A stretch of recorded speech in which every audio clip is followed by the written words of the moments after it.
రోడ్లైనా తాగనికి నీళ్ళైనా మీ చెరువుల పునరుద్ధరణ సుందరీకరణ అయినా మీకు ఏమి కావాలన్నా మీ మెట్రో విస్తరణ కావాలన్నా మీకు ఏం కావాలన్నా నేను చేయడానికి మీ సోదరుడిగా నేను సిద్ధంగా ఉన్నా కాబట్టి మల్కాజ్గిరి మున్సిపల్ కార్పొరేషన్ పరిధిలో ఉన్న వివిధ రాజకీయ పార్టీల ప్రజాప్రతినిధులకు ఎన్నికలు వచ్చినప్పుడే ఎన్నికల గురించి మాట్లాడదాం ఇప్పుడు అభివృద్ధి చేసుకుందాం సహకరించడానికి నేను సిద్ధంగా ఉన్నా నిధులు అనుమతులు ఇవ్వడానికి మా ప్రభుత్వం సిద్ధంగా ఉన్నది మీకు కావాల్సిన అడిగి మీరు కావాల్సిన గుర్తు చేసి మీరు సాధించుకోండి ఇయాల ఉప్పల్ ఎలివేటెడ్ కారిడార్కి బండారి రాజిరెడ్డి గారి పేరు నేను పెట్టిన బండారి లక్ష్మారెడ్డి గారు ఈరోజు బీఆర్ఎస్లో ఎమ్మెల్యే ఉన్నాడు నిజంగానే రాజకీయాలను దృష్టిలో పెట్టుకుంటే బండారి రాజిరెడ్డి అన్న పేరు నేను అక్కడ పెట్టుండేవాడినా మీరు ఒక్కసారి ఆలోచన చేయండి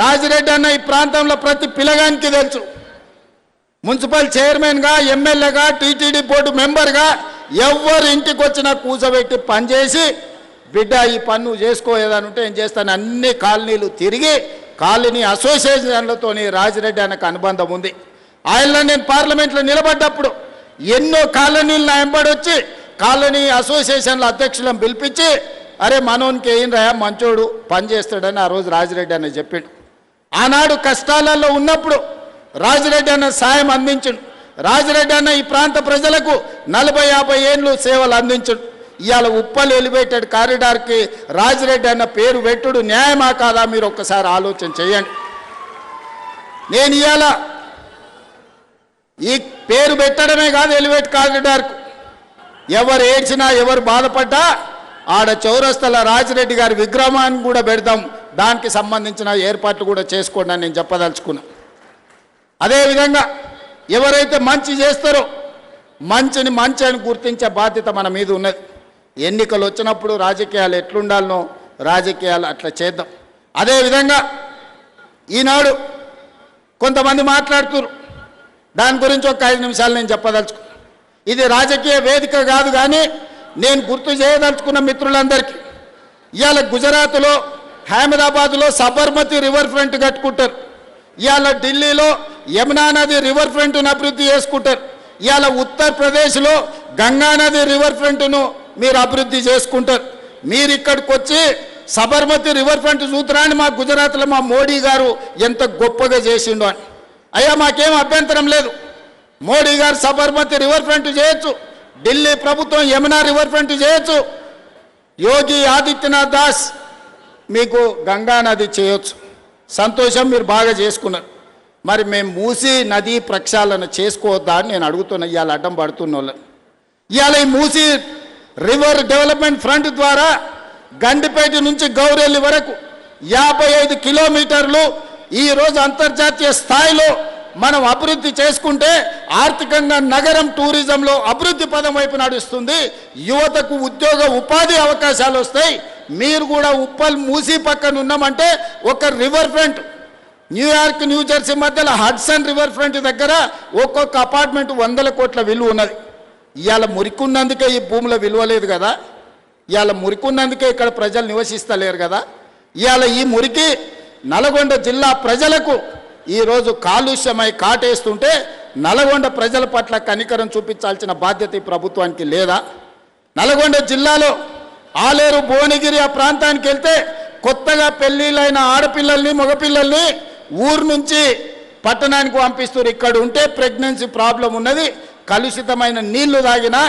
ఇక్కడ పండించిన పంట తిన్నా కడుపు కోతకు గురవుతారని చెప్పి ఈరోజు అక్కడ ఉండే తల్లులు తమ బిడ్డల్ని పట్నం పంపిస్తారు అంత దుర్భరమైన పరిస్థితి ఒకవైపు నల్గొండలో ఫ్లోరైడ్ ప్రాబ్లం రెండో వైపు మూసి కాలుష్యం చచ్చిన శవాల కలేబరాలు ఈరోజు నల్గొండ జిల్లా కొట్టుకొస్తుంటే ఆ ప్రాంతంలో ఉన్న ప్రజలు మూసి ప్రక్షాళన చేయమని నన్ను తీసుకెళ్లి పాదయాత్ర చేస్తే నేను చూసి వచ్చిన నేను ఇవాళ మిత్రులారా మనం ఎందుకు మూసీ నది ప్రక్షాళన చేసుకోవద్దు మూసీ నది ఒడ్డున ఉన్న పేదలకు ఏవైనా ఇల్లు పోతే ఇల్లు ఇద్దాం ఉపాధి పోతే ఉపాధి కల్పిద్దాం ఉద్యోగ అవకాశాలు కల్పిద్దాం అవకాశం ఉన్న దగ్గర అభివృద్ధి చేద్దాం వాళ్ళను మంచి వాళ్ళ పిల్లల్ని మంచి స్కూళ్ళల్లో చదువులు చెప్పిద్దామని నేనంటే లేదు మేము అడ్డం పడతారంటారు ఇవాళ కేంద్ర మంత్రిగా ఉన్న పెద్ద మనిషి ఇవాళ పెద్ద పెద్ద మాటలు మాట్లాడుతున్నావు.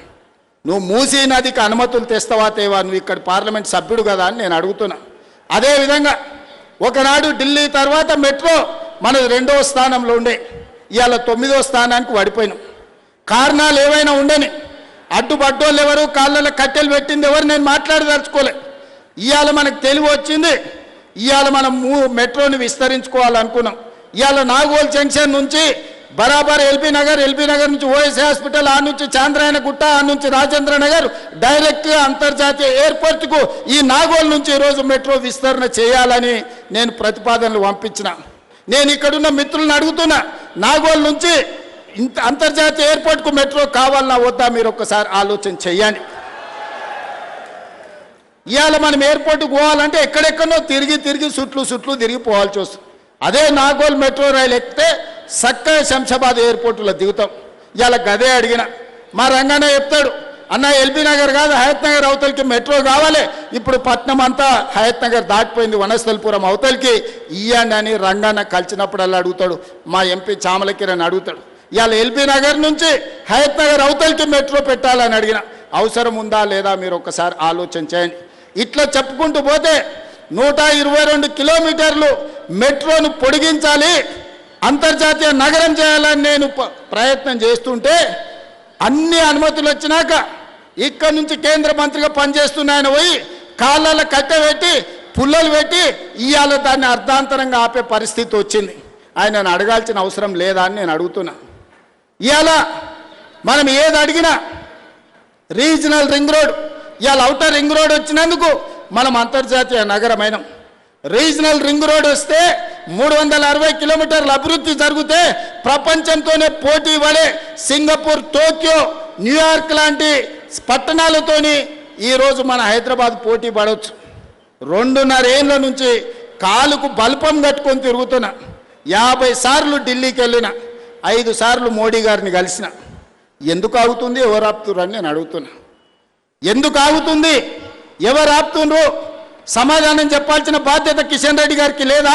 తప్పించుకొని ఎన్ని రోజులు తిరుగుతావని నేను అడుగుతున్న కిషన్ రెడ్డి గారిని. ఇవాళ కేంద్ర మంత్రిగా నీకు ఓట్లు వేయలేదా? ఇవాళ నువ్వు ఈ ప్రాంతం నుంచి ఎమ్మెల్యేగా కేంద్ర మంత్రిగా ఎన్నికైనవంటే ఈ ప్రజలు, ఈ నగర ప్రజలు నీకు ఓట్లు వేయలేదా? నిన్ను గెలిపించలేదా? తెచ్చే బాధ్యత నీ మీద లేదా? మూసీ నదికి నిధులు తేవాల్సిన బాధ్యత, మెట్రోకు అనుమతులు తేవాల్సిన బాధ్యత, రీజనల్ రింగ్ రోడ్డును నిర్మించాల్సిన బాధ్యత మీకు లేదా? ఇవాళ తెలంగాణ రాష్ట్రంలో రైతులు పండించిన వడ్లు 75 లక్షల మెట్రిక్ టన్నులు తెలంగాణ రాష్ట్రం కొన్నది. కానీ కేంద్ర ప్రభుత్వం చెప్తే నేను 50 లక్షలే కొంటాను, మిగతా 25 లక్షలు ఎవరికి ఇవ్వాలి, ఎక్కడ తీసుకుపోవాలి? ఇవాళ దేశంలో 60% ఒక్క తెలంగాణలోనే వడ్లు పండించినాం. పంజాబ్లో 86% కొంటావు, నీ ప్రభుత్వాలు ఉన్న రాష్ట్రాలలో 70-80% కొంటావు. తెలంగాణలో వండించినేమో సగానికి సగం తక్కువ కొంటున్నావు. ఈ బాధ్యత కిషన్ రెడ్డి గారికి లేదా? ఇవాళ ఆయన అంటుండు నన్ను ఎవ్వరు ఏం చేయలేరని. అయ్యా, ఈ ప్రజలతో పెట్టుకున్నాడు, తెలంగాణ ప్రజలతో గోక్కున్నాడు, బాగుపడి బట్ట కట్టినోడు ఎవరు లేడు కిషన్ రెడ్డి గారు. నువ్వు చేస్తున్న వ్యవహారాలు అన్ని ప్రజలు గమనిస్తారు. అందుకే 15 తారీఖు తర్వాత ఖచ్చితంగా కార్యాచరణ ఉంటుంది. మెట్రో రావాల్సిందే, RRRకు అనుమతులు ఇవ్వాల్సిందే, మూసి ప్రకరణ జరగాల్సిందే, నువ్వు పండించిన వడ్లు, మొక్కలు, జొన్నలు కొనాల్సిందే. ఈ అన్నిటికీ నువ్వు సహకరించకపోతే బరాబర్ నీ సంగతి చెప్తాం. మళ్ళోసారి నేను చెప్పదలుచుకున్నా వారి